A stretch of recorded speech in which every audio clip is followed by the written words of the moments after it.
focused on 2 driving questions for our PBL task. The first question had us researching about world explorers, and our question was, how can we as cartographers map the voyage of one early navigator up to the late 18th century so that we can explain their journey and the impact of their voyage? Our aim was to choose a world-famous explorer and map their journey. These are some of the things we discovered and some of the maps we created. This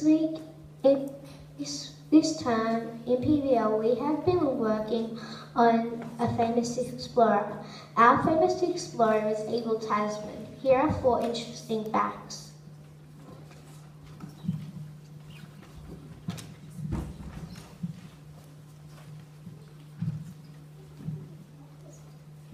Abel Tasman discovered Australia in the 24th of November, 1642. Abel Tasman named Tasmania New Diamonds, then Diamonds Land. 3.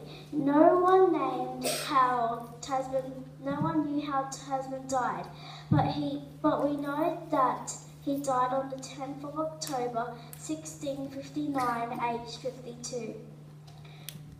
Abel Tasman stopped somewhere in New Zealand, which is now known as Golden Bay. He called it Murderers Bay because 4 of his crew died and 3 were left with bad wounds. What we learnt during this PBL.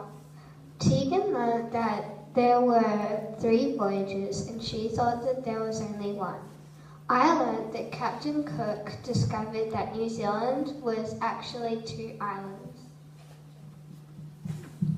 This PBL, I learnt that some people on Captain Cook's ship died from scurvy and mosquitoes.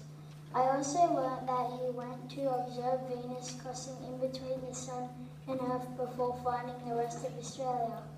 Did you know Captain Cook had the healthiest crew ever? The least amount of people died on his voyage. I learnt that Captain Cook went all around the world when he did his 3 voyages. Lots of people on his ship got scurvy and died. Captain Cook died on his 3rd voyage in Hawaii.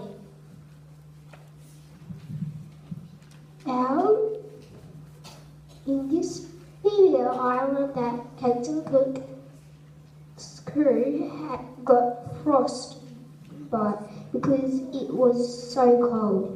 In this video, I learned that he had to get the rope and pull the rope in a storm.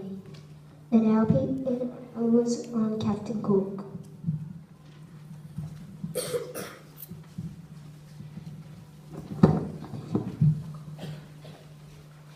We are in the process of finishing our 2nd driving question.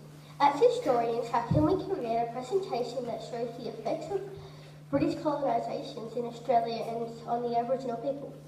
We have been learning a lot about why people were sent to Australia from England and what conditions were like, particularly in London at the time.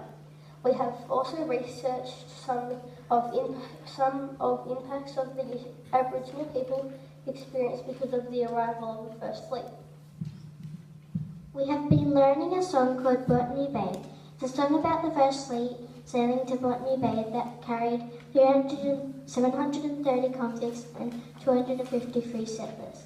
The song was written about a time when even a small crime would get you a long prison sentence and shipped to Australia as a convict.